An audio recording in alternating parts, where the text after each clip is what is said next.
En 2018, les contribuables français ont payé 138 € de redevances audiovisuelles pour financer le service public. Les Français paient, les Français casquent, et pendant ce temps-là, c'est la liberté d'expression qui recule. Alors, avant le 31 décembre de cette année, donnez-nous la valeur de cette redevance pour augmenter la portée de la voix de TV Liberté, pour que vos impôts aillent réellement à vos idées. Aidez-nous à porter la voix de la résistance, la voix de la dissidence. Aidez-nous à défendre vos idées. Donnez à TV Liberté.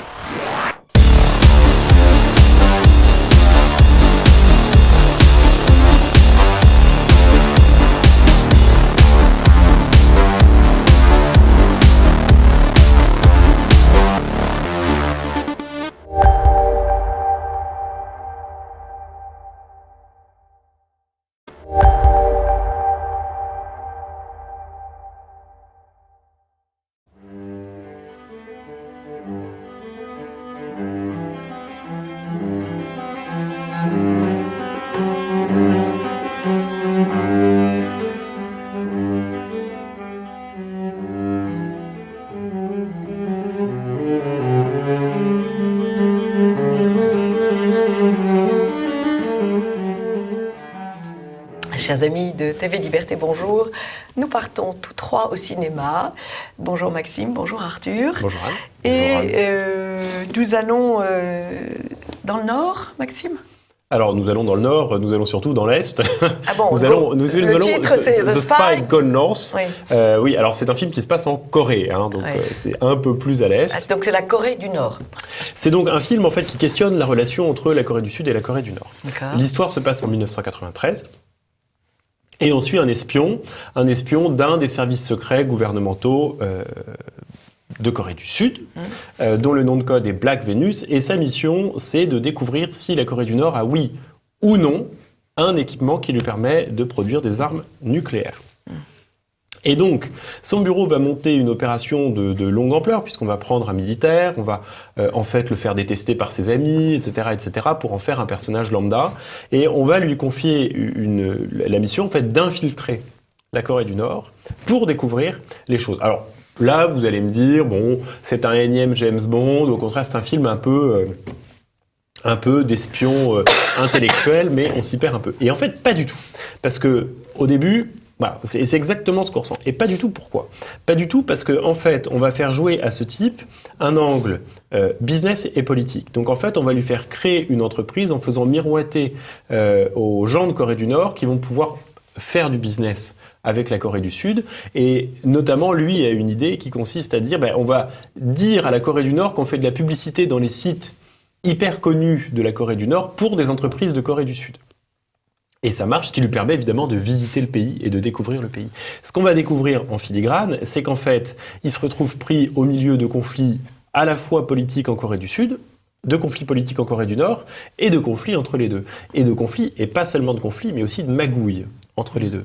Alors, vous m'étonnez. Je vous étonne parce qu'en fait, on découvre, c'est tiré d'une histoire vraie.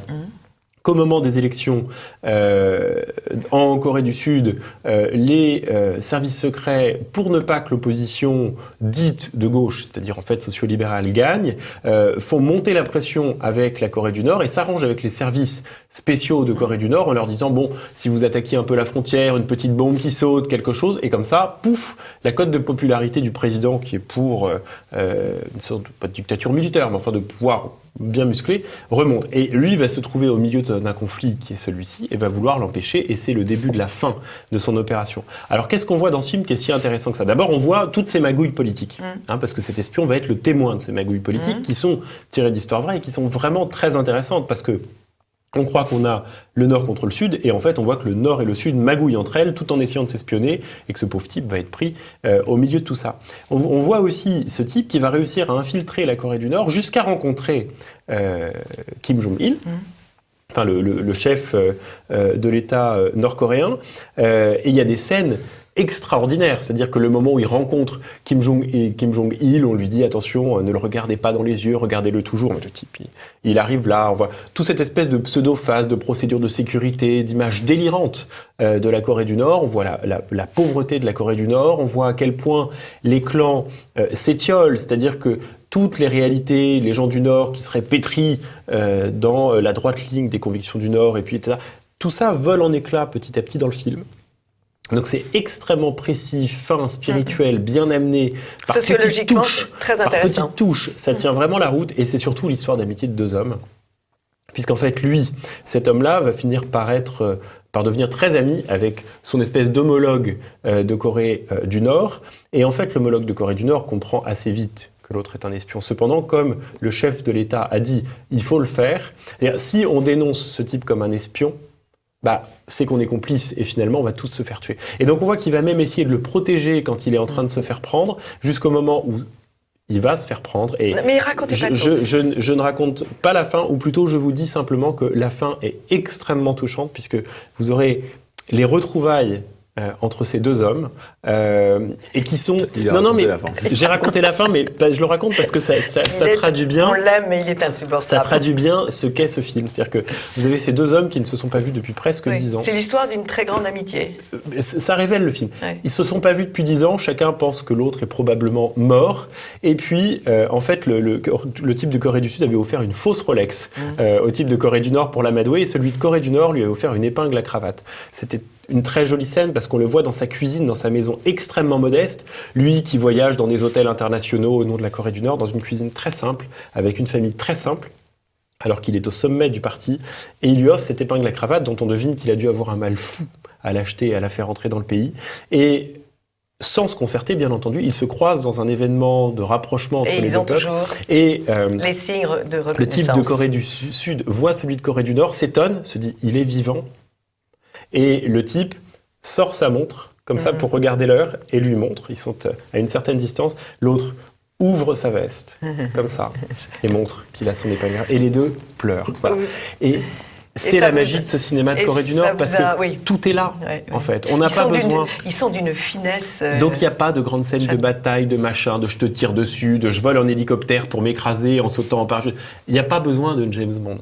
Voilà. Il y a une finesse incroyable et en même temps une réalité politique qui est extrêmement noire, parfaitement bien décrite. Et c'est très franchement un des meilleurs films que j'ai vu au cinéma depuis très, très, très longtemps. Merci Maxime. Puis vous êtes d'actualité, vous avez vu ce fonctionnaire du Sénat qui est arrêté, mis en examen pour espionnage au profit de la Corée du Nord.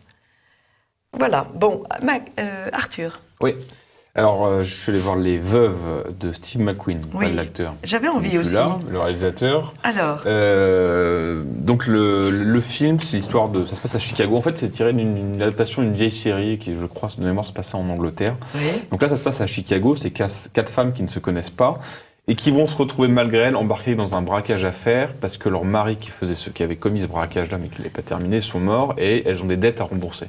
Et donc c'est 4 femmes de 4 niveaux différents. C'est beau, une situation, une réalité du quotidien. C'est du cinéma, quoi. Oui, ça qui est sympathique. C'est beau comme code de l'honneur. Non, c'est parce que leur mari truand a des dettes et il faut qu'elles remboursent. C'est les femmes, mais moi je trouve ça bien. Les femmes assument. Les maris sont morts, donc le créancier débarque. Et donc, il faut qu'elle rembourse. Oui, et donc, elle se retrouve. L'honneur n'a rien à voir, c'est une question de survie. Ah, bah là, oui. Et elle se retrouve donc, malgré elle, embarquée dans ce braquage à faire. Donc, le réalisateur, c'est Steve McQueen, qui était consacré avec 12 Years Slave et Shame. Donc, voilà, c'est quand Hollywood vous consacre pour ça, c'est plus pour votre capacité à scruter toutes les limites de l'homme, plutôt que pour distraire ou divertir le public. Et là, il s'associe avec une scénariste qui s'appelle Gillian Flynn, qui avait fait le scénario de Gone Girl de Ben Affleck. Donc, on a un cinéaste ultra talentueux avec une vraie esthétique propre et une scénariste qui a fait ses preuves dans un scénario qui est avec plein de péripéties et surtout très mécanique. Donc là on a l'association des deux, c'est ça qui est intéressant. Et donc ce qui est amusant, c'est que là il va pas prendre le film de genre pour s'en échapper, il va rester dans le film de genre, le film de braquage. Sauf que quand c'est un vrai cinéaste et pas un chef-op ou un assistant réel qui le fait, on voit une vraie différence, quoi. Ouais. C'est-à-dire que un braquage fait par Steve McQueen, c'est pas un braquage fait par quelqu'un d'autre. Donc il y a une vraie mise en scène avec un bon scénar qui tient la route. L'esthétique du braquage. La mise en scène d'un braquage. J'y avais pas pensé. L'esthétique du braquage. La manière dont vous posez votre caméra en fonction de l'œil de la personne, vous n'aurez pas le même ressenti, quoi. Et même dans son montage, dans ses coupures, dans ses allers-retours dans le temps, parce que évidemment on revient un peu en arrière quand les maris sont là. Donc voilà, c'est extrêmement bien mis en scène, c'est très bien écrit, même si aux 2 tiers on commence à renifler un peu la fin et que c'est un peu précipité, mais ça ternit pas l'ensemble.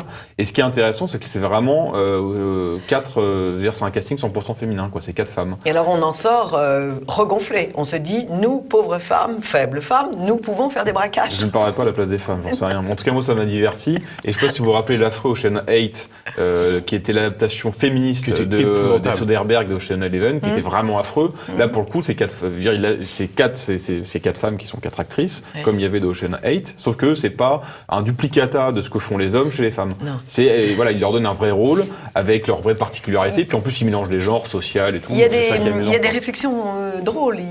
Ouais, c'est amusant. Ouais. Parce qu'il glisse du social, il y a toujours du social chez Steve McQueen. Là, il le glisse dans son film de genre, sauf que c'est assez piquant. Alors évidemment, il y a un petit côté moraliste, mais c'est assez drôle en fait. D'accord. Et dans ce film-là, c'est marrant. Et il n'y a pas trop de sang, il n'y a pas trop de morts. Non, ça va. Bon, ça va. C'est regardable. Oui, mais moi, je ne sais pas si... Non, honnêtement, c'est beaucoup moins... Votre niveau de tolérance est aussi faible que le mien. C'est beaucoup moins violent psychologiquement et picturalement que ses précédents films. Okay, ça reste un film de divertissement. On peut y aller tranquillement. C'était rude. Là, honnêtement, là, c'est un film de genre, c'est un divertissement, quoi. Mais très bien. Haut de gamme. Bon, Maxime, vous êtes allé voir Les Animaux Fantastiques. Alors, je suis allé voir Les Animaux Fantastiques. Il faut le dire, ce qu'il y a de fantastique dans le film, c'est les animaux, pas le film. Alors, Les Animaux Fantastiques, pour ceux qui ne connaissent pas, tout le monde connaît Harry Potter, donc c'est la version, c'est la soupe premier prix, c'est l'entrée de gamme d'Harry Potter. C'est en fait tiré d'un roman de la même autrice, puisque maintenant il faut dire autrice. Ouais. Et donc Les Animaux Fantastiques, c'est en gros, dans les années 30, ce qui va se passer 2 générations avant. Donc on voit le professeur d'Harry Potter quand il est jeune, etc. C'est le numéro 2, donc le numéro 1, c'était l'histoire d'un personnage. En fait, c'est l'exploitation d'un filon. C'est ça. Qui s'appelle Norbert Dragono, qui se spécialise dans l'élevage d'animaux de magiciens, donc d'animaux fantastiques, bien entendu, comme son nom l'indique, et qui va réussir à sauver le monde à cause d'un animal qui voulait tuer tout le monde. Ça, c'était le numéro 1. Dans le numéro 2, attention, surprise, scénario très différent, on a du jamais vu dans la saga Harry Potter, un magicien qui au nom de la pureté et de la supériorité du sang des magiciens, ça se passe dans les années 30, vous voyez le filon d'une spiritualité à toute épreuve. Ces années 30 sont épouvantables. Dominer le monde. Alors, surprise, il y a quand même des gentils magiciens qui veulent s'y opposer et qui vont a priori réussir, parce que sinon Harry Potter n'aurait pas existé. Donc quand on en a déjà vu Harry Potter, on sait que ça ne marche pas. Mais il y a la mise en place de plusieurs personnages qu'on verra dans Harry Potter, notamment le fameux professeur Dumbledore, qui est ici joué par cet acteur américain dont j'oublie le nom, mais qui est maintenant, qui était un jeune beau, qui est maintenant plutôt une icône de publicité pour Cartier ou Chanel qu'autre chose, mais enfin chacun son rôle. Et le film n'a strictement aucun intérêt. C'est-à-dire que on attendrait à voir des animaux fantastiques qui font quelque chose. Il y a quelques bons effets spéciaux, mais c'est tout. Les dialogues sont d'une platitude assez absolue, contrairement au numéro 1. Et surtout, pour nous, Parisiens, c'est excessivement choquant parce que on se retrouve... Le film est censé se passer à Paris, le moment où le magicien invoque les esprits, etc. Et en fait, il a été tourné à Londres. On perd la chaise. Alors, il a été tourné en studio. C'est-à-dire que Paris, vous avez des espèces de reconstitutions 3D sales et grises de ce qui est censé avoir été Paris. Avec tous les tics, tous les tics que vous pouvez trouver dans ce genre de film qui sont absolument exaspérants. Donc très franchement, non seulement n'y allez pas, mais n'y emmenez pas vos enfants. Je pense qu'il vaut mieux aller voir le nouveau Mary Poppins, que je n'ai pas encore vu, mais je pense que c'est moins nul. D'accord.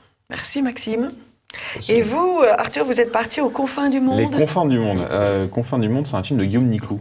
Guillaume Niclou, cinéaste français, qui a comme particularité de jamais faire le même film et ne jamais explorer le même genre. C'est lui qui avait commis l'enlèvement de Michel Houellebecq, qui était un truc très marrant, qui avait fait... qui avait adapté La religieuse de Diderot et qui avait fait un espèce de road movie un peu bizarre, qui était très bon. C'était très beau ce film. Qui avait fait un road movie avec Depardieu qui s'appelait Valley of Love. Alors là, l'histoire, on en Indochine en 1945. Ah oui. Robert Tassen, qui est un jeune militaire français, est le seul survivant d'un massacre dans lequel il a vu son frère périr. Et donc, il va se retrouver dans une quête de vengeance pour essayer de trouver les assassins dans cette Indochine de 1945. Donc, si le film s'inspire d'un fait authentique, qui est la riposte très cruelle des Japonais en mars 1945, après que De Gaulle réclame, réclame l'Indochine, justement, Niclou va utiliser ce moment un peu de flottement où on ne sait pas trop qui sont les forces en présence, on ne comprend pas trop, pour installer un univers complètement fantasmagorique. Parce que si c'est un film de guerre, c'est un film de guerre, mais qui élabore une guerre intime. C'est une quête existentielle, en fait, ce film. Donc, il va mélanger beaucoup d'images crues, mais en même temps avec des images très spectrales, avec une ambiance sonore très particulière. Évidemment, on retrouve ce côté très typique des films un peu d'Indochine ou de Vietnam, avec une jungle ultra étouffante, une espèce de no man's land où le mort-vivant croise le vivant qui n'est pas encore mort, on ne sait pas trop qui fait quoi, qui est qui. Donc voilà, c'est ça qui est très intéressant. Alors évidemment, on pense à plein de choses, à plein de références. Si c'est fantasmagorique, c'est pas non plus le baroque furieux d'Apocalypse Now. On est plus près en fait du minimalisme de Schoendorfer et du minimalisme d'Herzog. On pense beaucoup notamment à Aguirre ou la colère de Dieu, quand vous vous rappelez sur ce radeau, il y a des flèches qui partent, on ne sait pas d'où ça vient. Là, c'est un peu ça. On pourrait voir le film comme un préquel d'Apocalypse Now. Vous savez, ce colonel qui est joué par Brando à la fin, qui est devenu fou. On peut s'imaginer bien volontiers que cette plongée un peu dans le existentiel de ce Tassen, c'est un peu le cœur des ténèbres de Conrad, mais avant. Et donc c'est vraiment une plongée vertigineuse, en plus dans un univers qu'on connaît, dans un fait historique qu'on connaît guère, qui est en fait le début de la guerre d'Indochine, qui va se terminer à Dien Bien Phu, quoi. Donc c'est un film qui est assez fascinant, très osé, très bien joué, avec un vrai parti pris de mise en scène. Alors parfois il abuse peut-être un peu trop de cet univers fantasmagorique, mais c'est vraiment un film troublant et qui pour moi, je trouve vraiment fascinant de se replonger dans cette Indochine de 45 et pour montrer un peu ce début en fait d'agonie, quoi. Ce qui montre, c'est ces soldats qui sont un peu là qui sont là dans un pays qu'ils doivent protéger, mais qui est à l'autre bout du monde et qui est plus vraiment un pays. Et ils montrent le début de cette lente agonie qui va se finir à Dien Bien Phu. C'est un pays qui a aussi beaucoup souffert en 45 et après. Merci beaucoup. Le panier est plein. Donc 3 bons films: The Spy Gone North, Les Veuves, Les Confins du Monde, et on peut s'abstenir d'aller voir Les Animaux Fantastiques. Oui. Merci beaucoup à tous deux. Je voulais rappeler, puisque cette séquence va être donnée la semaine prochaine, rappeler, pour ceux qui ne m'auraient pas encore entendu sur le sujet, d'aller écouter et voir la Cenerentola de Rossini au Théâtre du Ranelagh. C'est les dimanches matins, les premiers dimanches de décembre à 11h, le mardi 4 décembre, le soir à 20h30. Les places sont très peu chères. Et c'est 6 jeunes solistes, un jeune chœur magnifique, qui interprète donc cette Cendrillon de Rossini qui est archi connue, dans une mise en scène extrêmement marrante. C'est très très bien chanté et c'est une très bonne approche pour les jeunes de l'opéra. Et le théâtre du Ranelagh est une telle merveille qu'il faut s'offrir ce spectacle. Nous souscrivons. Merci. À très vite, chers amis de TV Liberté. Au revoir Maxime, au revoir Arthur. Au revoir.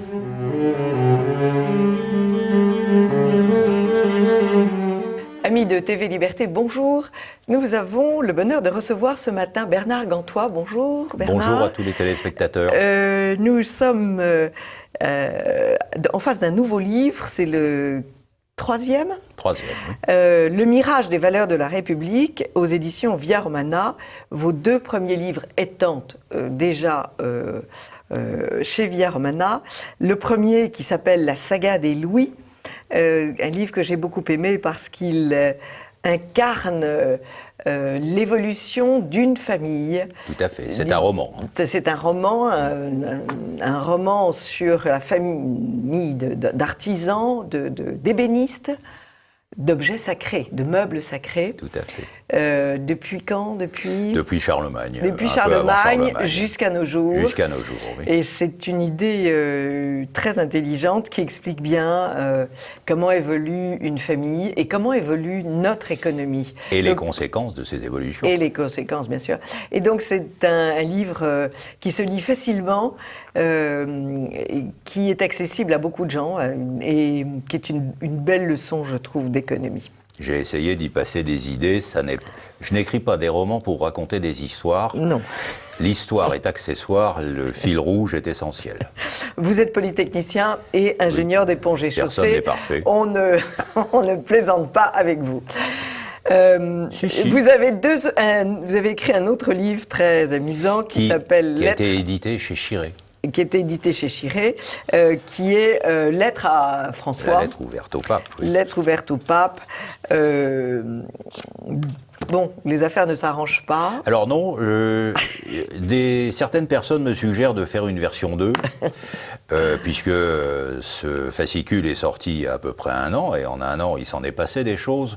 Mais je pense que pour éviter de faire une version 3, 4 et ultérieure, je vais attendre un peu pour faire la 2. Oui. Je viens d'apprendre en lisant ce livre qui s'appelle Le Pape Dictateur, un pape dictateur, publié aux presses de la Délivrance, que dans son jeune temps, pour gagner sa vie, notre François était videur dans une boîte de nuit.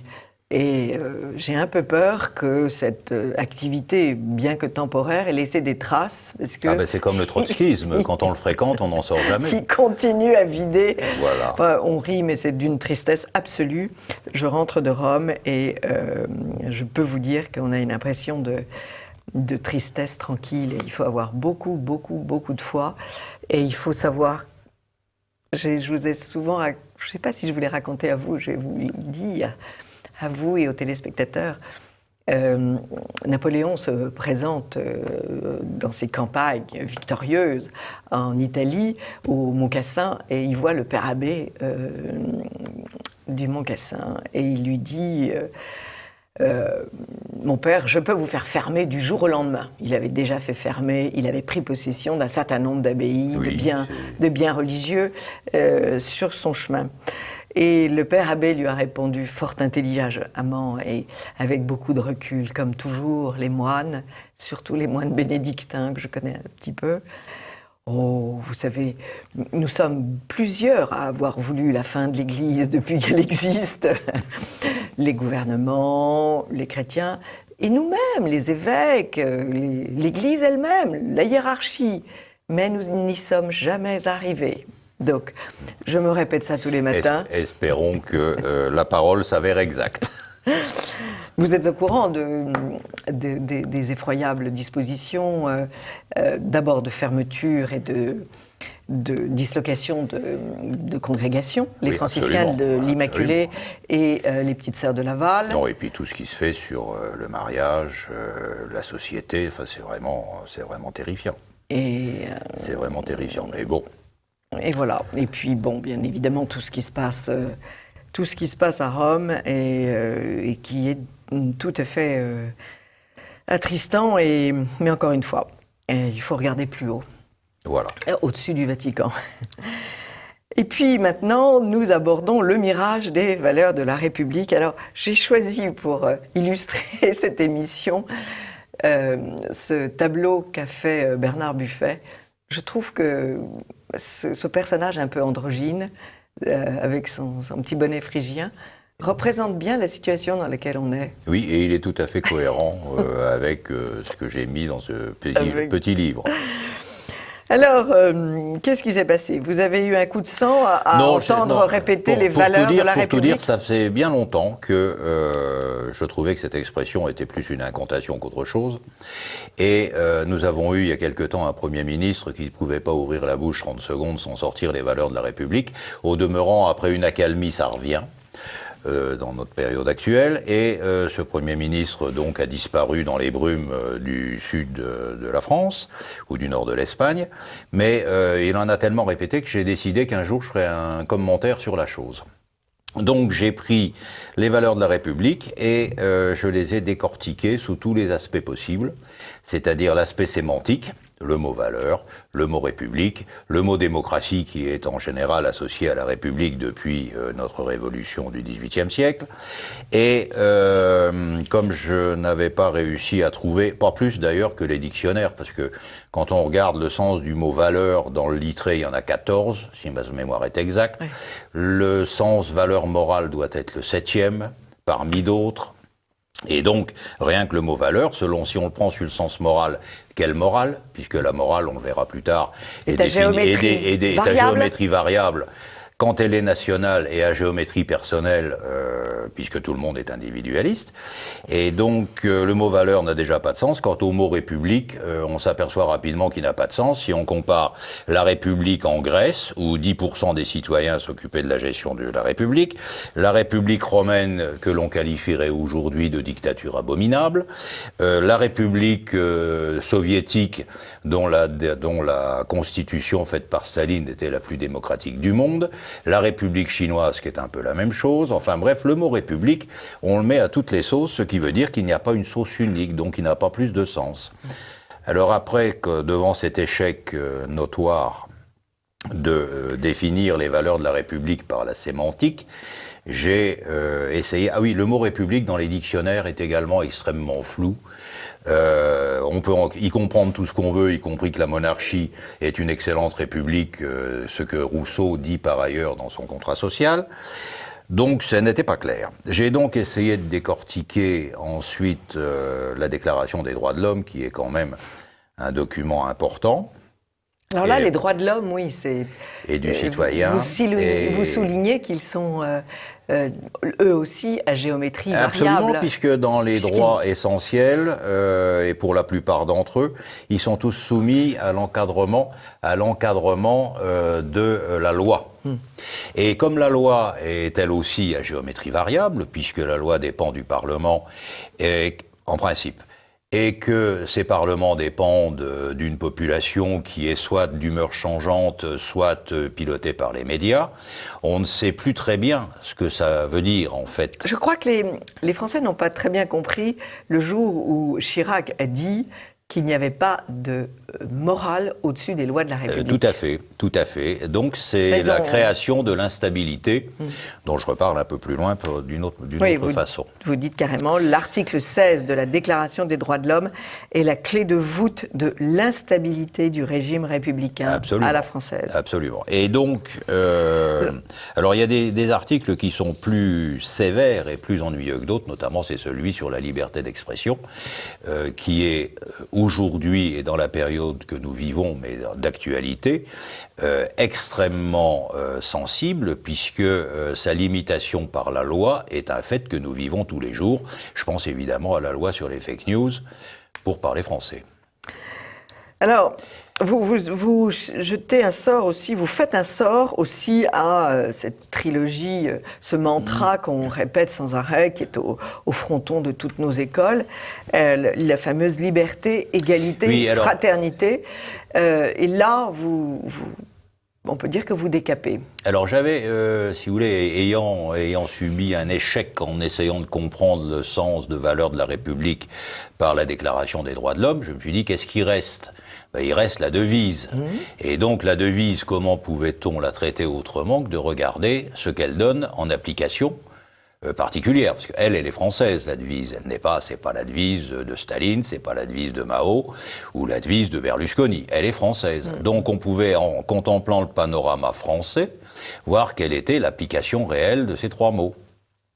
Alors la liberté, ça n'est pas la peine d'être grand devin. N'importe qui vit en France, coincé entre l'oppression fiscale, les limitations de vitesse, l'interdiction de certaines publications, bref, toutes les contraintes que l'on applique à la liberté. Et l'interdiction de certaines recherches. Voilà, tout à fait, ou l'obligation d'autres d'ailleurs. Bref, la liberté, ça n'est pas, si je puis dire, très convaincant. Non. Alors, l'égalité, évidemment, l'égalité telle qu'elle est définie, c'est peut-être ce qu'il y a de moins pire dans la Déclaration des droits de l'homme. L'égalité est définie comme une égalité en droit, mais la Déclaration admet quand même une certaine inégalité, puisque si mes souvenirs du texte sont exacts, elle dit que chacun doit être récompensé en fonction de ses mérites et de l'apport social qu'il engendre. Quelque chose de ce genre. Donc, c'est bien admettre que les gens ne sont pas égaux, en fait, même s'ils le sont en droit. Or, l'égalité, maintenant, est en train de tomber dans un égalitarisme forcené, et les lois de non-discrimination, qui sont une des facettes de cet égalitarisme forcené, s'allongent de plus en plus. Il va maintenant être interdit de faire un commentaire sur l'accent du Midi ou sur l'accent du Nord.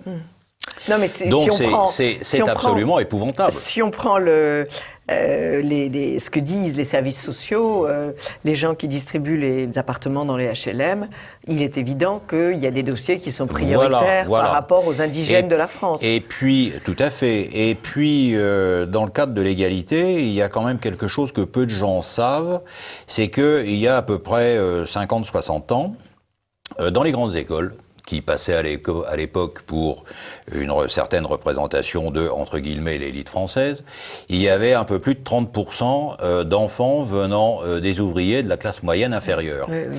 Et grâce aux grandes actions égalitaires de l'éducation, aux grands principes égalitaires de l'éducation, ce pourcentage est tombé à entre 5 et 6%. La réussite est totale. Donc la réussite est totale. Et la ségrégation, l'ascenseur social, la ségrégation entre l'élite et les autres, si j'ose dire, ne se fait plus. Et l'ascenseur social ne marche plus, ce que certains politiciens d'ailleurs constatent dans leurs discours. Donc cette égalité-là, ça n'est pas non plus très convaincant. Quant à la fraternité c'est la récupération de la charité chrétienne au nom de la République, et cette récupération se traduit par quelque chose d'extrêmement simple, c'est qu'avant c'était des gens en général bénévoles qui faisaient la charité, soit dans des organisations qui étaient sous couvert d'une religion ou d'une autre, soit à titre privé, et tout ça marchait finalement relativement bien, y compris pour les systèmes sociaux, et maintenant tout ça passe par l'État qui prélève 15% au passage. Il vient d'y avoir d'ailleurs une injonction de l'Europe à l'Italie pour que l'Italie fasse payer des impôts à tous les bâtiments religieux, toutes les propriétés religieuses de l'Église. Non, mais ça n'est pas qu'en Italie, c'est pareil à Jérusalem. Hein. Et c'est pareil à Jérusalem, non. Ce qui prouve qu'il y a entre Jérusalem et l'Europe quand même quelques points communs. Mais c'est quand même assez odieux que, d'une part, qu'ils s'occupent de ce genre de choses à Bruxelles, et ensuite, cette volonté de récupération, ce que j'appellerais du vol d'ailleurs, parce que tous ces biens ont été donnés à l'Église, donc l'État n'a pas à récupérer d'impôts. En fait, je crois que c'est même pas tout à fait ça. C'est l'essence de la République démocratique au sens où nous l'appliquons aujourd'hui depuis 1789, c'est le mondialisme. Et le mondialisme était décrit déjà par quelqu'un qui n'était pas n'importe qui, puisqu'il était président du Club des Jacobins, M. Anacharsis Clots, donc président du Club des Jacobins en 1792, qui a écrit un petit bouquin qu'on trouve toujours dans le commerce, qui s'appelle « La République universelle ».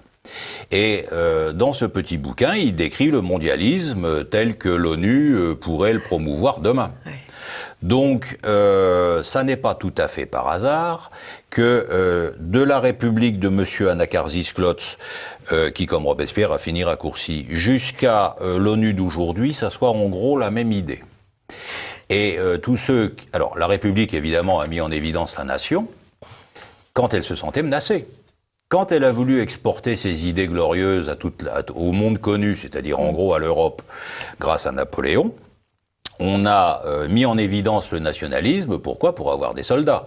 On a ressorti la chose de sa poche, donc en 1914, voilà. Et donc, on a fait appel à la nation que quand il s'est agi, soit d'étendre les idées de la République au monde, soit de défendre la République contre des gens qui étaient supposés, dit-on, devoir l'anéantir. Mais dès que la République s'est sentie assise sur ses bases, c'est-à-dire la Constitution de 1880 ou 90, je n'ai plus la date exacte en tête, dès qu'on a mis dans la Constitution que la nature républicaine du régime ne pouvait plus être contestée, donc là elle s'est sentie sûre d'elle-même, les monarchistes étaient nettoyés, tout de suite elle est redevenue mondialiste. Et puis vous soulignez le mensonge de la fraternité, puisque nous vivons quand même dans une atmosphère de haine absolument incroyable. Les électeurs du Front National, c'est le mal absolu. Il y a des catégories comme ça. Mais à partir du moment on est dans où l'essence de la République, qui est le mondialisme, se traduit par une multiplication des communautés, puisque évidemment, pour appliquer le mondialisme dans la pratique, il faut qu'il y ait des gens partout. Il faut des gens qui viennent de partout. Il faut fracturer. Donc ces gens-là se regroupent en communautés, comme il y a le quartier chinois à New York. Chez nous, l'équivalent du quartier chinois de New York, c'est la Seine-Saint-Denis qui est devenu le quartier musulman, si j'ose dire. Il y a des quartiers chinois partout. La communautarisation se développe et Dieu seul sait comment ça va finir, en espérant que M. Oberton se met le doigt dans l'œil. Et puis vous soulignez aussi l'amour qui entoure nos vieillards, puisque tous les matins on parle du coût de leur entretien, les pauvres. Oui, on n'est pas loin du moment où aller chez le toubib fera peur quand on arrive à mon âge. Et toutes les volontés d'euthanasie, toutes les déclarations d'Attali qui sont quand même très... l'euthanasie deviendra un instrument essentiel de gouvernement. Oui, sauf pour lui. Sauf pour lui. Parce qu'il faut supprimer les nations, certes, sauf une, et l'euthanasie, sauf pour Attali. Oui. C'est vrai que votre... Mais alors comment...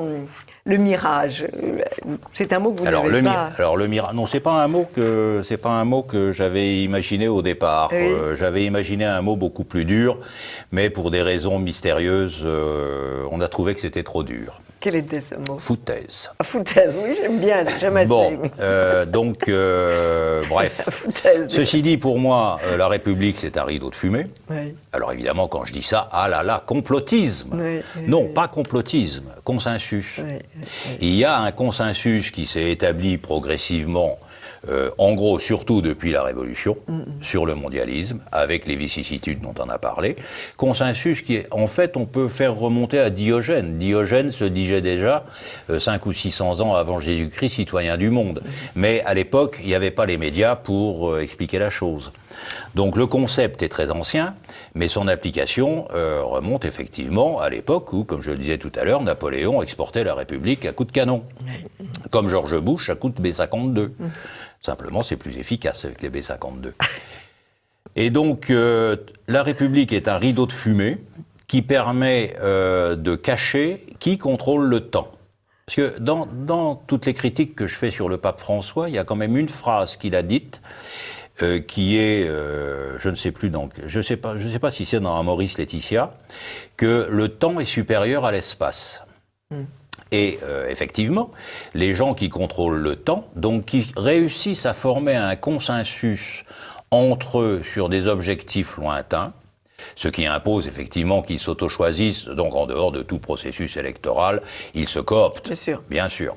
Donc, il y a un certain nombre de groupes qui font ça, et par contre, on a cassé le contrôle du temps dans la population par une élection tous les 4 ans. Quand il n'y a pas des élections de mid-term. Donc, le peuple est dessaisi du temps, et ce sont des gens qui font l'objet qui entre eux forment un consensus sur l'objectif général qui est d'avoir un monde unifié, en gros, sous un gouvernement unique.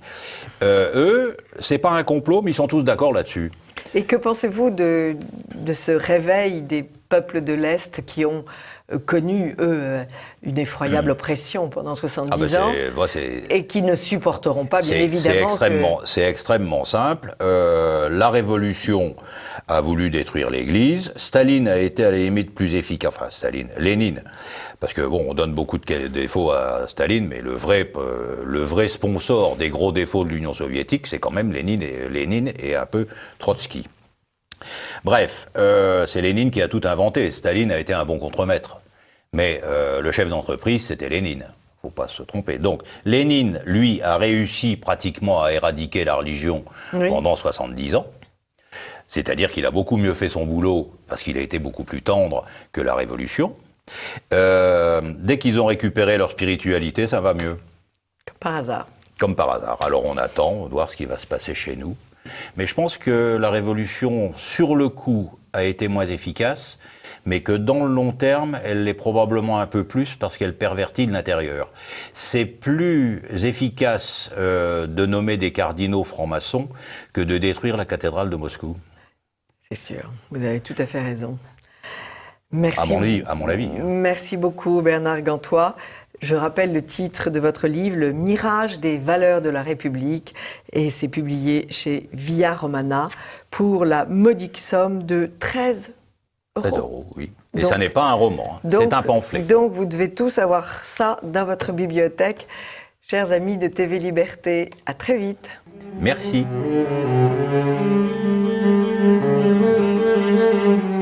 Amis de TV Liberté, bonjour.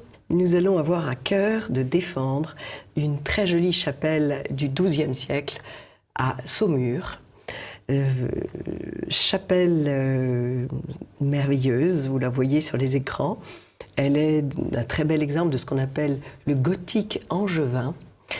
Et pour la défendre, parce que cette chapelle est attaquée, le maire de Saumur veut y installer un bar qui s'appellera Levrette Café.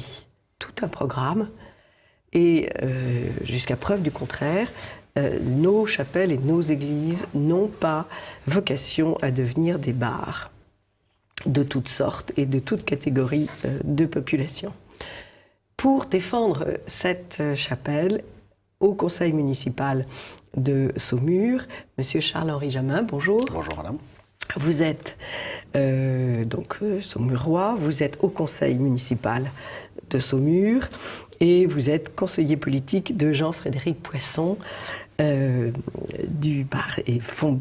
fondateur aussi du Parti chrétien-démocrate. C'est ça. Comment est-ce que ça a pu se passer qu'au conseil municipal, un maire décide comme ça, de façon tout à fait unilatérale, de donner une affectation à cette chapelle qui en avait déjà une. Elle est désaffectée depuis longtemps et elle reçoit des expositions qui sont toutes sympathiques, souvent autour du cheval, parce qu'à Saumur, tout revient au cheval, toujours. J'y étais il y a 15 jours et j'ai vu une jolie exposition. Comment est-ce qu'une chose pareille peut se faire ? Écoutez, elle se fait, je dirais, dans le cadre du droit qu'a le maire, en tant que la collectivité est propriétaire d'un certain nombre de biens. Cette chapelle fait partie effectivement du patrimoine privé de la collectivité saumuroise. Et donc à ce titre-là, quel que soit le maire, il a parfaitement le droit d'avoir une réflexion sur la destinée de ces différents patrimoines. Là-dessus, il n'y a pas de discussion d'une certaine façon, il n'y a aucun problème. Le problème n'est pas de savoir dans le cadre du droit ce qu'il peut faire, mais ce qu'il a décidé d'y mettre en décidant d'une certaine façon de transgresser le caractère singulier et spécifique de ce patrimoine. Et sacré. Lâchons le mot. Alors, il est sacré.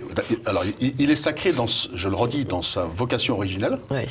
Mais il le restera toujours. Il le restera toujours parce qu'une vocation originelle reste originelle, donc elle est définitive. Oui. Et j'en veux pour preuve que lorsque j'ai été contredit sur ce propos, j'ai simplement redemandé à mes contradicteurs, mais dites-moi comment s'appelle cet immeuble. Et on m'a dit la chapelle Saint-Jean. Je lui ai dit, vous voyez, vous ne l'appelez pas les écuries, vous n'avez pas ça le tas de pierres, vous appelez bien ça la chapelle Saint-Jean. Elle a dû devenir une écurie sous la Révolution. Elle a eu plusieurs destinées. Alors c'est très intéressant d'ailleurs, puisque vous évoquez l'histoire de ce bâtiment. Et j'ai revu un petit peu les choses de près, et j'ai constaté que ce bâtiment fait dans l'histoire régulièrement l'objet de controverses du même type. Et donc il y a quelque chose de très fort dans cette chapelle, de très symbolique. Alors, il y a quelque chose de très fort dans cette chapelle, mais il y a aussi un climat extrêmement combatif dans la région. Hein. On n'est pas. C'est ça. Il y a une opposition républicaine, franc-maçonne, protestante. Voilà. On a tout. Oui. Elle a tout contre elle, cette pauvre chapelle. Tout à fait. Alors, au XIXe siècle, nous avons eu un maire qui est très connu, qui d'ailleurs a fait de très belles choses, s'appelle James Combier. Mais qui était un franc-maçon public, assumé, qui est d'ailleurs celui qui avait interdit les processions dans les rues de la ville de Saumur. Bien sûr. Le même maire, M. Combier, avait lui aussi prévu une destinée différente pour cette chapelle, puisqu'il avait prévu d'y installer trois juges, je vais appeler ça comme ça. Or, à l'époque, le curé de la paroisse Saint-Pierre, qui est juste à côté, de l'église Saint-Pierre juste à côté, avait réagi, avait saisi le ministre des Beaux-Arts. Et le ministre des Beaux-Arts avait donné raison au curé de la paroisse Saint-Pierre en disant que cette chapelle ne pouvait pas avoir une destinée inappropriée. J'insiste sur ce qualificatif parce que c'est exactement le qualificatif que nous utilisons pour expliquer de nouveau aujourd'hui, au XXIe siècle, que cette chapelle peut avoir un usage. Et d'ailleurs, à l'époque, le nouvel usage qui lui a été donné, c'était un usage de musée. Vous avez fait référence aux expositions, ça a été aussi un musée. Et nous lui redisons, voilà, cette chapelle est désacralisée depuis au moins 2 siècles, mais elle reste une chapelle et un lieu qui a une singularité particulière qu'il faut respecter. J'insiste aussi sur ce point, c'est que cette singularité n'appartient à personne. Elle appartient à notre histoire, elle appartient à notre patrimoine, c'est un patrimoine commun. Et je crois qu'il y a dans l'affaire de Saumur aussi quelque chose de malheureusement exemplaire. Ce sont ces élus qui s'approprient, d'une certaine façon, le patrimoine dont ils ne sont que les dépositaires à un moment donné. Ils sont nés hier, ils ne pratiquent rien, aucune religion, et il faut que ça soit... Voilà. Et donc je pense que nous avons, en tant qu'élus, j'ai été moi-même maire d'une commune déléguée de Saumur, Saint-Hilaire-Saint-Florent, et j'ai toujours tenté, je ne dis pas que j'ai été exemplaire, mais j'ai toujours tenté, dans ma fonction de maire, dans l'exercice de mon mandat, de respecter ce qui était la réalité, soit des patrimoines, soit même, je vais plus loin, des personnes que j'avais en face de moi, qui ne sont pas forcément identiques, ou ce que je voudrais qu'elles soient. Voilà. Bien sûr. Or, là, dans cette affaire spécifique de la chapelle Saint-Jean, il y a, je trouve, une forme de... au prétexte d'une bonne gestion des finances publiques. Alors oui, la première raison, c'est développer le commerce. Alors il a plein de raisons. La première raison, c'est qu'il a fait, et c'est très bien d'ailleurs, du demi-mandat qu'il va exercer, parce que c'est un maire que depuis la moitié du mandat, comme cœur de son mandat, le fait de revitaliser le centre de Saumur, ce qui est une très bonne chose en soi, je n'ai pas de souci par rapport à ça, sous prétexte qu'on ne fasse pas n'importe quoi derrière cet alibi. Or, en l'occurrence, la chapelle Saint-Jean, qui est en plein cœur de Saumur, qui non seulement est en plein cœur, mais quasiment enclavée dans la cour de l'hôtel de ville, donc très peu accessible, dont le plancher, je suis allé me renseigner de façon très précise, le plancher de la chapelle est à 1,70 m en dessous du niveau de la rue dans laquelle donne le porche. Qu'est-ce qui s'est passé Tout simplement parce qu'au fil de l'histoire, Saumur, comme beaucoup d'endroits, a petit à petit s'est élevé à cause des inondations, pour s'élever, pour éviter les inondations. Et donc cette chapelle est en contrebas très peu accessible. Et donc, imaginez un établissement recevant du public, on connaît la réglementation et les normes en la matière. Pas d'accès handicapé. Pas d'accès handicapé, c'est très compliqué. Voilà. C'est pour ça qu'on y fait des expositions temporaires, qui trouvent là un très beau lieu. Oui. Un lieu magnifique, vous évoquiez effectivement cette architecture très particulière, on y reviendra peut-être, mais dire que faire de cette chapelle, avec le caractère singulier qu'elle a, son problème d'enclavement, son problème, ce que nous n'avons pas évoqué, de voisinage, puisqu'elle se situe dans une toute petite rue du centre-ville de Saumur, avec autour des habitations, et les habitants sont vent debout. Ce projet, évidemment. Les gens vont arriver, comme dans tous les bars, avec des motos ou des Vespa qui vont pétarader. Oui, et encore, si c'est que ça ira. Enfin, ça ira, c'est bon. Mais c'est vrai que les riverains qui ont déposé un courrier à monsieur le maire le 7 septembre de cette année, juste avant le conseil municipal qui a décidé de cette affaire, attendent toujours d'être reçus par monsieur le maire pour signifier verbalement leur désaccord sur ce projet. Mais ça, il y a un autisme des chargés municipaux, si je puis dire, qui se répand. Vous savez que les maires se réunissent en ce moment à Paris. Oui. Macron ne va pas les voir. Il les reçoit à l'Élysée, c'est-à-dire en son palais. Oui. Je pense qu'il a un peu la trouille de la réaction des maires. Je pense que c'est ça. Mais ils sont quand même... Je veux dire, vous parliez du droit du maire. Mais moi, j'ai envie de dire, il n'y a pas de droit du maire. Il y a un devoir du maire. Ils sont à notre service. Il faudrait peut-être leur bien sûr. dire ça. Bien sûr, vous avez raison. La fonction d'élu, quelle qu'elle soit, et à quelque niveau qu'elle soit, c'est une fonction de service. C'est pas d'abord une fonction de gestion, même c'est une conséquence. Oui. Mais elle est d'abord une fonction de service, une fonction de proximité que bien souvent on voit se perdre parce que on voit des maires, je reprends le cas de Saumur, on voit bien qu'il a une intention très forte, une espèce de détermination de marquer son demi-mandat. Oui. D'une réalisation qui marquerait l'histoire de Saumur. Alors, il faut quand même dire, aussi où est la transgression, puisque le vrai de café, c'est quand même particulier. Qu'est-ce que c'est ? Alors, le levrette café, lorsque je vous laisse le lorsque dire. Écoutez, ça fait référence à une dimension sexuelle, si vous voulez, du rapport pourtant si magnifique entre l'homme et la femme, qui est totalement détourné et dévoyé. Non, le sujet est le suivant. Lorsque c'est arrivé au conseil municipal le 7 septembre, comme je vous le disais, d'abord, nous n'étions pas au courant. Nous avons eu une délibération qui était finalement très sibylline, parce que le mot n'était pas marqué dans la délibération. On parlait de la société LC. Oui. Donc, en bon conseiller municipal, je suis allé me renseigner avant, j'ai tapé sur Internet, et j'ai trouvé que la société LC était en fait une filiale d'un groupe que je ne nommerai pas ici, mais très très connu, une cave avec des franchisés, etc., qui marche très bien. D'ailleurs, on en a une à Saumur qui est tout à fait sympathique, j'ai aucun problème avec ça. Mais ce grand groupe a une filiale qui s'appelle la société LC, qui est chargée d'implanter des cafés qui s'appellent les Levrettes Café. Il en existe 2 pour le moment, un à Nantes et un à Bordeaux. Pour un public spécialisé. Alors, c'est dans l'air du temps. Hein. C'est des bars, ce qu'on appelle les after-work, c'est-à-dire que c'est des bars qui ouvrent aux alentours de 17h. Oui. On vous fait des tarifs spéciaux entre 17 et 20h. Et puis à partir de 20h jusqu'à 2h du matin. Ce que le maire n'a pas voulu nous dire publiquement, et c'est moi qui lui ai fait dire que ça ouvrait jusqu'à 2h du matin. Voilà, c'est un débit de boissons, c'est ce qu'on appelle un bar à bière, un bar de rencontre, voilà, très bien. Moi, j'ai rien contre ça, c'est pas mon sujet, j'ai pas à juger de la vie des uns et des autres, et j'aime bien la bière par ailleurs, c'est pas le problème. Le problème, c'est le lieu où c'est implanté, bien sûr. L'immeuble qui est inapproprié.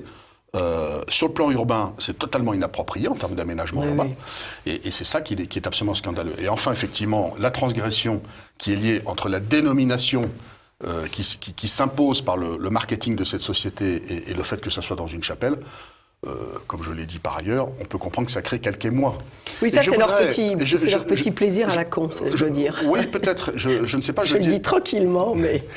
je le dis tranquillement parce qu'il faut quand même que les gens se rendent compte qu'à force de supporter des transgressions tout le temps, on n'aura plus rien de sacré sur cette terre de France. C'est exact. C'est pour ça qu'il faut réagir. C'est pour ça qu'il faut... Exactement, tout à fait. C'est pour ça qu'il faut réagir. Mais, si vous voulez, je pense aussi... Je le dirais d'une autre façon que vous venez de le dire. Je pense aussi qu'il y a une vaste fumisterie. Lorsque je vois ce problème de levrette café dans une chapelle, porté par un maire qui nous fait la leçon depuis les attentats que nous avons connus dans ce pays, ces terribles attentats que nous avons connus dans ce pays, en faisant du vivre ensemble la nouvelle religion. Et c'est le même qui décide de mettre un levrette café dans une chapelle, c'est-à-dire d'élever les Français les uns contre les autres. C'est du n'importe quoi. Mais où est la cohérence idéologique de ces gens-là ? C'est du n'importe quoi. C'est du n'importe quoi. C'est du n'importe quoi. Alors, il y a eu des délibérations, que ça a été voté. Oui. C'est ça qui était incroyable. Ça a été voté au conseil municipal. Ils ne sont pas du tout au courant au conseil municipal. Où il a mis sur sa liste que des gens qui étaient à sa botte. Ce que je constate, parce que moi je constate les faits, il y a 35 personnes autour de la table. Sur les 35, il y en a 7 de l'opposition dans laquelle je siège, qui est de l'ancienne liste, de l'ancien maire. Oui. Un autre élu de l'opposition d'un autre parti politique, et puis un autre parti politique encore. Donc ça veut dire que théoriquement, nous sommes 9 dans l'opposition. Oui. Sur cette délibération, nous avons été que 7 à nous opposer. Ouais, c'est quand même une... Il n'y a même pas eu... il y a eu 7 à nous opposer. C'est quand même énorme, oui. Malgré des débats qui ont été d'ailleurs... qui se sont bien déroulés, en tout cas pour ce qui concerne le conseil municipal du 7 septembre, puisque j'ai été interdit de parole au conseil municipal de vendredi dernier, sur ce sujet-là. Bon. Donc, si vous voulez, le sujet, c'est qu'effectivement, personne n'ose parler de ce genre de choses. D'abord, je pense qu'il y a un problème de formation. Je pense qu'il y a un problème de discernement des personnes. Aujourd'hui, les personnes n'arrivent plus trop à discerner dans ce monde, de savoir c'est quoi la transgression. Oui, ils ont un peu de bouillie dans la cervelle. Ça, je suis bien d'accord. En tout cas, ils n'ont pas cette formation. Vous savez, à force d'écouter ces grandes chaînes matin, midi et soir qui leur donnent du mou pour les chats, on comprend que leur petite cervelle soit quand même perturbée. Mais et puis la déchristianisation de la France atteint des degrés alors vous avez raison de dramatiques. Le dire. C'est des degrés dramatiques. Alors moi, dans ma fonction d'élu, je n'aborde évidemment pas ça sous l'angle spirituel. Je parle bien dans ma fonction d'élu. Oui. Je suis prudent parce que c'est ainsi comme ça. En revanche, je n'ai jamais manqué une occasion de rappeler que tous ces actes font que petit à petit, nous sortons de notre champ public, de notre vision commune, de ce qui nous relie, qui fait que l'on est français, et qu'on vit avec cette âme française. Il y a des racines qui sont indéniables, qui sont les racines chrétiennes. Voilà. Et à force, là encore, d'attaquer régulièrement, de faire retirer du champ public la présence chrétienne, que sont les chapelles, que sont nos églises, que sont les croix, que sont les calvaires, les processions, tout ce qu'on veut. Oui. Qui fait et d'ailleurs qui font qu'elles ne demandent à personne d'être obligé de croire à quoi que ce soit. Je le rappelle. Je mets au défi d'ailleurs quiconque, depuis que je suis dans le cadre de l'exercice de mes mandats à Saumur, de me montrer une prise de parole que j'ai pu avoir, qui soit dans l'ordre du prosélytisme. Je n'ai pas discerné en vous un Savonarole. Mais en revanche, je me bagarre pour que ce patrimoine soit respecté, partagé sur le plan culturel, à minima. Le reste relève effectivement du fort intérieur. Alors, il y a une pétition qui circule, qui a été créée par une association qui s'appelle Anjou Patrimoine. Oui. Vous la trouvez, chers amis, sur change.org. Vous tapez change.org et Saumur, et vous aurez cette pétition. Et il faut qu'on soit des milliers à refuser cette... Il faut dire notre indignation. Oui. Il faut dire notre indignation. Et merci, madame, de faire savoir cette pétition. Il y a eu effectivement à Saumur, outre l'opposition municipale, que j'ai un peu animée sur ce sujet, que je continue de tenir, il y a eu cette pétition, que j'ai signée d'ailleurs, et il y a eu beaucoup de manifestations, de protestations, protéiformes, de courriers, d'interpellations, auxquels le maire n'a absolument pas répondu. Et depuis la semaine dernière, j'ai appris qu'il y avait 2 recours au tribunal administratif qui avaient été déposés de la part de 2 contribuables saumurois. Alors qu'est-ce qu'on peut mettre dans ces recours ? Alors écoutez, de ce que j'ai vu sur le document qui appuie ces 2 requêtes, il y a différents motifs, dont les motifs que j'ai évoqués un peu rapidement en termes d'urbanisme. Sur des motifs de procédure municipale, si je puis dire, par rapport à la délibération, la façon dont elle a été rédigée, communiquée, ou plutôt la façon dont elle n'a pas été mal rédigée, voilà, avec un texte qui était très flou finalement sur les intentions, les objectifs. Voilà, et voilà, bon, il y a un certain nombre de motifs, et c'est pas, voilà, j'en resterai là parce que c'est pas à moi forcément de communiquer là-dessus, mais c'était bien construit par un conseil qui connaît bien son sujet. Après, il faut laisser le tribunal administratif prendre en main ces 2 requêtes, on verra ce que ça donnera. Mais effectivement, l'objectif de ces 2 requêtes, c'est d'annuler la délibération. Alors, vous êtes conseiller municipal, vous êtes peut-être amené un jour à diriger les destinées de Saumur. Que feriez-vous vous-même, dans la position de maire, pour cette chapelle ? Vous y avez pensé, j'imagine. Oui, tout à fait. Dans la mesure où la chapelle deviendrait un élément phare je dirais, de la refonte, en quelque sorte, de la vie du centre-ville. Ce qui semble être le cas de la volonté du maire. Je pense que d'abord, je ferais savoir cette volonté pour que des idées puissent éventuellement émerger et être partagées auprès de la collectivité pour dire, écoutez, voilà, moi j'ai telle idée, je sais qu'à Saumur, il y a des associations qui, du fait du débat qui est rendu public autour du devenir de cette chapelle, ont manifesté leur intérêt. Je donne un exemple. Cette chapelle pourrait être un lieu de recueil d'un patrimoine très riche autour de la Loire, ce qu'on appelle le patrimoine ligérien. Et donc, ça pourrait être un lieu dans lequel on pourrait mettre en valeur tout ce patrimoine qui existe, qui est là chez des gens. Enfin, voilà, on pourrait travailler autour de ce sujet. Il y a des associations qui existent autour. Un musée bien fait, un petit musée bien fait, qui a une salle bien faite. Nous avons aussi effectivement des expositions qui sont accueillies dans cette chapelle. Les lieux d'exposition ne sont pas si nombreux que ça à Saumur. Ça pourrait être aussi une idée. Et puis il y a peut-être d'autres idées que je n'ai pas, parce que le maire n'a pas, en tout cas, moi si j'étais maire, j'ai pas la prétention d'avoir toutes les idées. Si je peux vous suggérer quelque chose, je trouve que les lieux de réunion sont extrêmement rares. Et coûteux. Si vous voulez louer quelque chose, c'est hors de prix. Il y a sûrement des chorales à Saumur. Elle serait certainement très heureuse de pouvoir venir répéter une fois par semaine. Il y a des troupes de théâtre qui seraient sûrement aussi très contentes d'avoir ce lieu qui est un lieu fastueux. C'est un lieu... C'est un lieu qui est très beau.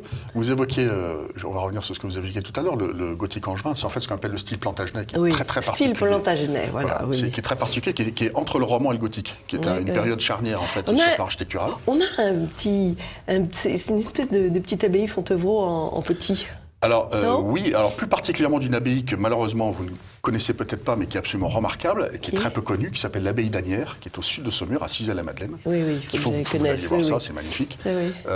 C'est malheureusement, c'est un domaine privé, donc il est quand même sauvé, mais voilà, c'est pas très facile d'accès. Et en fait, on retrouve la même voûte, en quelque sorte. Donc on voit bien qu'il y a une période charnière qui s'est passée dans le Saumurois. Et donc il y a ce caractère remarquable sur la chapelle. Et il y a un autre caractère remarquable dont en fait on parle très peu, ce sont les vitraux. Oui. Qui sont absolument magnifiques. Oui. Il faut dire à nos téléspectateurs que cette chapelle fait partie de ces lieux qui ont été construits par les hospitaliers de Saint-Jean. Oui. Qui existaient avant l'ordre de Malte, qui étaient ces fameux hospitaliers qui, à un moment donné, ont été chassés du Moyen-Orient et du Proche-Orient, et sont revenus vers l'Europe et ont construit ces multitudes de petits hôpitaux, de petits hôtels-dieux, de lieux d'accueil. Et donc Saumur au XIIe siècle, je crois 1180 à peu près, reçu. C'était un tout petit lieu, il y avait que quelques personnes qui étaient là. Et cette chapelle était tout simplement la chapelle d'accueil des pèlerins et des personnes qui passaient à Saumur. Oui.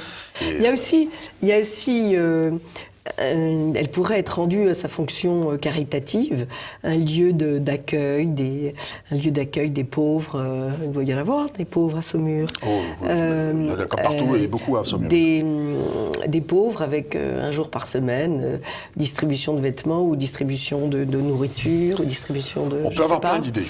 Ça me paraît plus proche de la vocation oui, il peut y avoir ancienne. plein d'idées. Et puis, la dernière vocation, c'est de lui rendre sa fonction première, c'est-à-dire que l'évêque du coin se manifeste et reprenne cette chapelle pour le culte, tout simplement. Il y a soit l'église conciliaire, soit le rite extraordinaire qui a la chance d'avoir des centaines de prêtres, et dont un certain nombre n'ont pas de chapelle, ou des chapelles n'en font des garages. Donc on pourrait très bien aussi les installer là, ça serait normal. Deux choses par rapport à ça. Premièrement, sur le plan de l'offre spirituelle en termes de culte, qu'à Saumur, nous avons toutes les formes qui sont proposées. Je sais. Et c'est assez bien organisé. Nous avons un clergé. Vous êtes nourris. Oui, et puis on a un clergé formidable. Et il paraît. Voilà, tout se passe bien. Et je ne suis pas persuadé, pour tout vous dire, qu'ils aient besoin d'un autre lieu de culte, parce que c'est déjà assez compliqué tout ça. En revanche, je voudrais dire une deuxième chose sur ce que vous dites, c'est que toutes les idées sont bonnes, mais attention aux idées qui viennent en fait contredire l'argument qui fait que nous sommes contre l'accueil d'un débit de boisson dans ce lieu. Oui. C'est que le lieu est ainsi, la conformation du lieu est ainsi faite qu'elle ne peut pas accueillir des assemblées. Oui. Ben oui, parce que elle est tellement enclavée et avec un problème d'accès tellement complexe que en fait on ne peut quasiment pas en faire grand-chose. C'est ça qui rend compliqué. Donc, dès que ça deviendrait une salle qui accueille du public, aujourd'hui... Il y a quand même une nuance entre accueillir dans l'après-midi des gens qui se réunissent et accueillir toute la nuit de grands buveurs. Alors, sur le plan des normes, non. Ouais. Sur le plan des normes, sur le plan du permis de construire, du permis de travaux, ils ne regardent pas. Dans une précédente vie, j'ai été adjoint à l'urbanisme, donc je connais parfaitement les normes de permis de construire. On ne regarde pas si c'est fait pour accueillir du culte ou peu importe. Voilà, qu'est-ce qu'il y a comme norme pour pouvoir accueillir le public. Aujourd'hui, la commission de sécurité, lorsqu'elle visite cette chapelle avant chaque exposition, indique spécifiquement, en tout cas c'était le cas lorsque j'étais aux affaires dans la majorité municipale, indique spécifiquement qu'on n'a pas le droit d'y accueillir plus de 20 personnes simultanément. Donc vous voyez, c'est extrêmement contraint.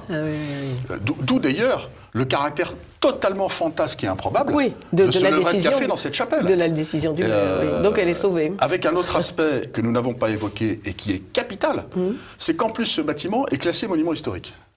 Il est classé au MH. Donc on peut rien faire. Vous ne pouvez pas planter un clou dans ce mur sans que l'architecte des bâtiments de France vous dise oui ou non. Et on m'explique qu'on va faire un débit de boisson, un bar à bière, ouvert de 5h de l'après-midi à 2h du matin fin de semaine. Oui, non, c'est pas possible. Dans lequel on va installer un fumoir parce qu'on a rassuré les riverains sur le fait qu'il n'y aurait personne qui fumerait dehors. Enfin, écoutez, oui, c'est le monde des bisounours, il faut qu'on s'en sorte. Soyons sérieux. Oui. En tout cas, merci beaucoup d'être venu ce matin nous défendre cette belle chapelle Saint-Jean de Saumur. Signez la pétition, chers amis de TV Liberté, sur change.org, qui s'appelle Anjou Patrimoine. Et soyez très vigilants, chacun dans votre ville, dans votre village, pour que soit respecté tout ce patrimoine sacré auquel nous tenons tant. Merci beaucoup. Merci, madame. Charles-Henri Jamin, merci. Merci de m'avoir accueilli. À très vite, chers amis auditeurs.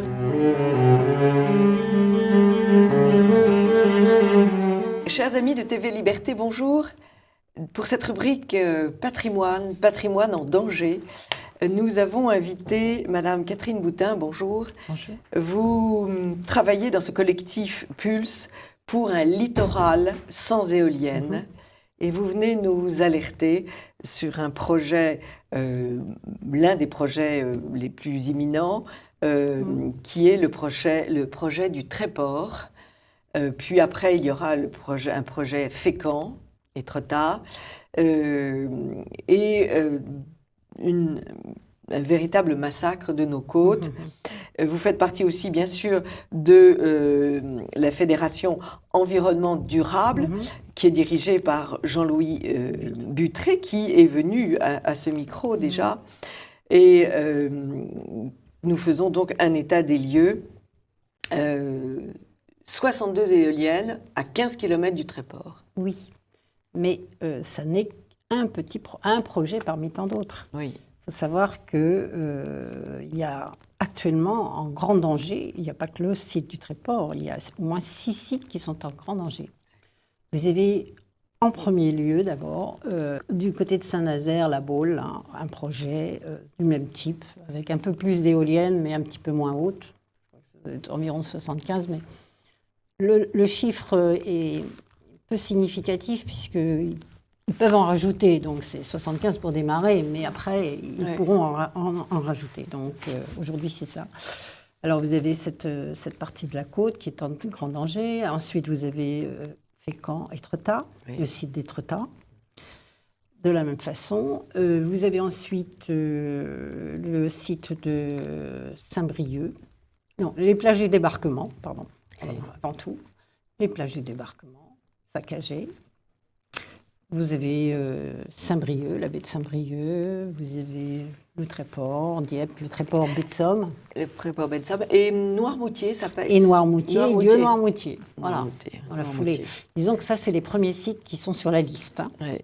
Et donc mais c'est un véritable... Il y en a d'autres derrière encore. C'est un véritable massacre systématique de toutes nos côtes. C'est le littoral français qui va être détruit. Et puis il y a la deuxième loi qui est tombée très discrètement sur l'autorisation de construire que l'on rend à tous les promoteurs qui vont nous construire gaillardement, qui vont bétonner tout le rivage, alors que jusqu'à présent, il y a eu des catastrophes de fait, mais il y a eu un frein à ces catastrophes. Et là, les catastrophes vont repartir gaiement. Alors, nous allons entendre des marins-pêcheurs s'exprimer.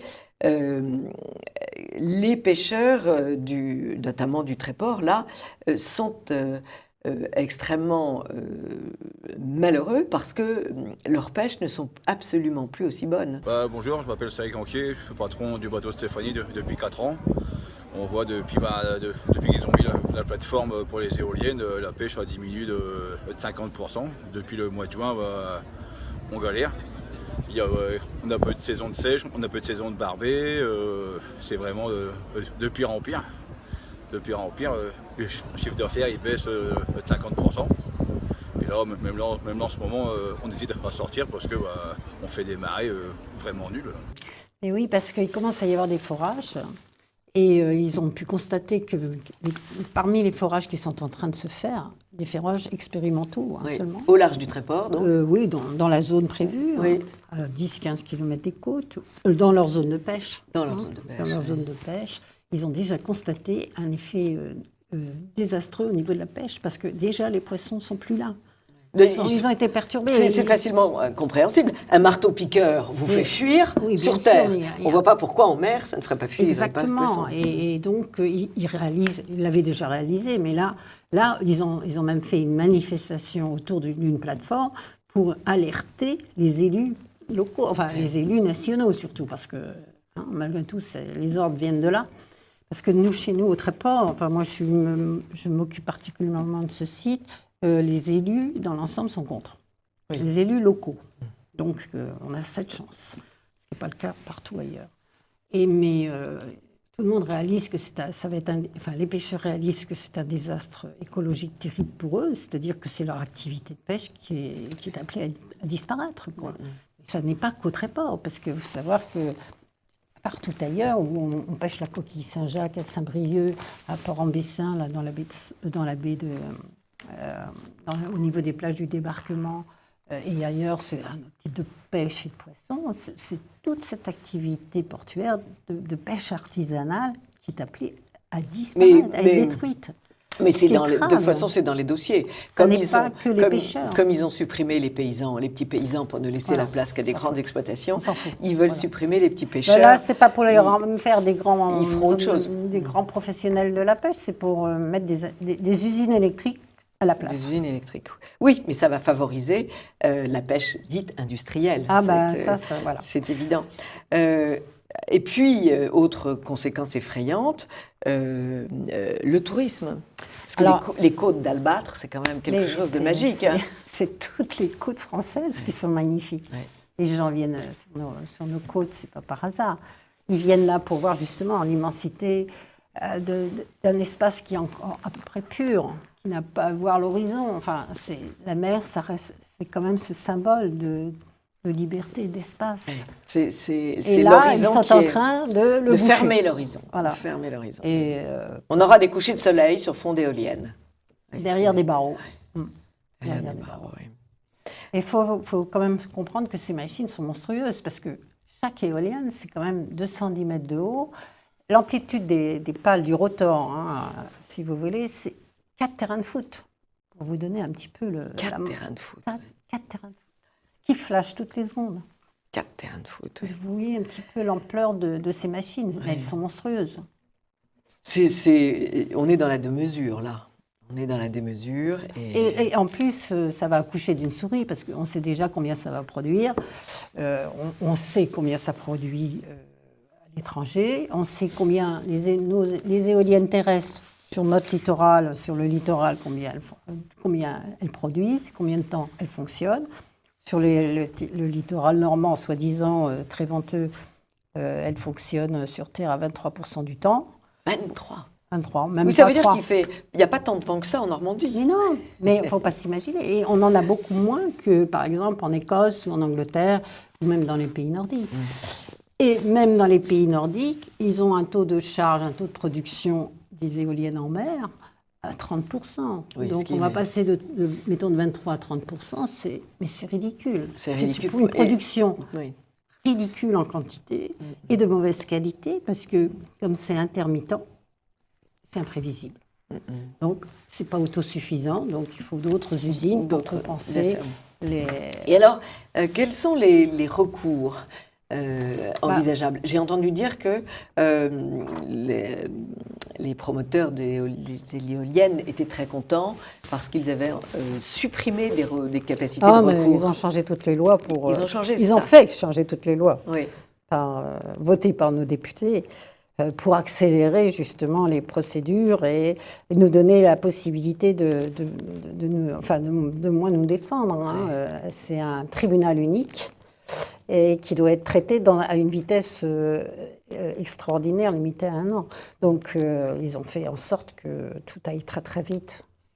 Donc, évidemment, nous donner des possibilités de nous défendre de moins en moins possible. Et ce qui fait que, on fait ce qu'on peut évidemment, mais malgré tout, c'est pas gagné pour eux, parce que même si on n'est pas très nombreux, on est des locaux, on n'est pas des Parisiens, parce que c'est vrai que tout se décide à Paris, et puis au ministère de l'Environnement, Mans. La mafia est à Paris, c'est sûr. Donc, tout est là. On achète tout le monde, on corrompt tout le monde. Enfin, même sur le littoral, on achète la SNSM qui est payée par les promoteurs. Vous avez... Ah oui, non, mais faut Ils voir. balancent de l'argent. Ah mais oui, mais tout le monde, les comités de pêche. La SNSM, c'est la société de sauvetage en mer. Tout à fait, tout à fait. Mais tout, ils achètent les fédérations de chasseurs, ils achètent tout. Ils ont un argent colossal. Mais on n'imagine pas. Ça fait quand même plus de 15 ans qu'ils sont financés au niveau européen, au niveau national, à au quoi niveau sert régional. À quoi sert cet argent c'est quand même... Et en plus, ils ont soi-disant renégocié les tarifs. Enfin, les tarifs ont été soi-disant renégociés. Ils étaient, il y a quelque temps, dans l'appel d'offres, ils étaient prévus à 220 € le mégawattheure. Bon, soi-disant qu'il y a eu une renégociation qui les a baissés à 150 € le mégawattheure. Mais ce qu'on ne dit pas, ce qui n'est pas annoncé dans la presse, et aux consommateurs et aux citoyens, c'est que le tarif a baissé, mais on a repris en charge, on leur a déchargé une partie de leur charge, c'est-à-dire la partie raccordement, qui va revenir donc aux citoyens. Ça va coûter. Par site, il faut savoir que c'est environ 300 millions qu'on enlève. Et où on prendra cet argent, oui. Dans les collectivités locales? Voilà, la question, là, ça sera plutôt le consommateur, je crois que sur sa facture d'électricité. Ouais. Ensuite, il faut savoir que les régions ont financé l'aménagement des ports, parce qu'ils ont prévu d'aménager leur financement des ports, parce que, pour installer ces machines-là, il leur faut un espace colossal et puis des ports très costauds, parce que c'est des milliers de tonnes de Oui, alors matériel. En plus, ils vont ficher en l'air toute l'esthétique des ports, parce qu'un port français, c'est quand même... Et c'est surtout des aménagements adaptés à eux, et les présidents de région ont annoncé 100 millions d'euros par site, rien que pour l'aménagement des ports, à notre charge. 150 € le mégawattheure, ça reste encore extrêmement cher, parce que quand on sait que EDF doit revendre son électricité à ses concurrents 40-45 €, donc ils vont devoir acheter à 150 € l'éolien marin, l'énergie éolienne marine, et ils le revendent 40 ou 45 € sur le marché d'échange aussi avec les pays étrangers. Voilà. Tout ça. C'est vraiment un calcul de fou. C'est un calcul de fou. Et ça ne produit rien. Et comme dit on leur offre une concession pour 40 ans, gratuitement. On leur offre le littoral français. Voilà. C'est des entreprises, pour faire tourner les entreprises allemandes, chiffre d'affaires américain. Les Allemands ont, eux, arrêté d'installer des éoliennes. C'est-à-dire qu'ils sont saturés. Donc maintenant, leur avenir, c'est... Il y a des cimetières d'éoliennes là-bas. Je ne sais pas trop. Je ne sais pas où trop ils en sont, mais disons que leur marché est saturé. Donc maintenant, il faut qu'ils exportent au maximum, puisqu'ils ne peuvent plus en installer vraiment. Et puis l'exemple allemand est vraiment l'exemple à ne pas suivre, parce qu'eux ont 3 fois plus d'éoliennes terrestres et marines que nous. Et ce sont les premiers pollueurs européens en matière de fabrication d'énergie électrique. Donc voilà. On est quand même en droit de se poser la question, de faire le bilan de nos voisins qui, en fait, ont diminué leur part de nucléaire, mais ils ont remplacé par le lignite, le charbon. Voilà. Donc, premier pollueur européen. On est vraiment en pleine absurdie, là. C'est l'absurdie. C'est ça l'écologie. Et comme dit un de vos pêcheurs, on croit qu'ils nous demandent notre avis et en réalité, ils n'en font rien. Alors, on peut vous joindre pour rejoindre vos associations. Il y a un site internet, Pulse, pour un littoral. Le mieux, c'est aussi peut-être de me contacter directement. Et dans ce cas, je rerouterai les personnes. Oui. Alors, Catherine, votre nom? Catherine Boutin. Catherine Boutin, tout attaché. B-O-U-T-I-N. Oui, B-O-U-T-I-N. Le plus simple, c'est... Arrobase. Oui, @hotmail.fr. Hotmail.fr. Non, mais moi, c'est pas Catherine Boutin en entier, c'est CAT. Ah, CAT, 4 Boutin. Voilà. 4 Boutin. Et un numéro de téléphone, si vous voulez. 06 10 28 28 71 71 12. Merci beaucoup, Catherine Boutin, de nous avoir alertés. Mais les pêcheurs, il n'y a pas qu'Autréport qui se battent. Maintenant, vous avez les pêcheurs de Saint-Brieuc, du site de Saint-Brieuc, et de Noirmoutier, Indieu-Noirmoutier. Donc, quand même, sur 6 sites prévus, il y a 3 engagements forts du monde de la pêche contre ces projets. Et donc, les pêcheurs, c'est quand même... des gens profession. C'est des gens très, très solides. Merci beaucoup, Catherine Boutin, et nous soutenons ce combat et nous voulons que nos côtes restent aussi belles qu'elles le sont. Il faut les défendre. Il faut les défendre. Merci beaucoup. Bien. Donc, vous écrivez @Boutin, BOUTIN, @hotmail.fr. Merci beaucoup, madame. Merci, chers amis de TV Liberté.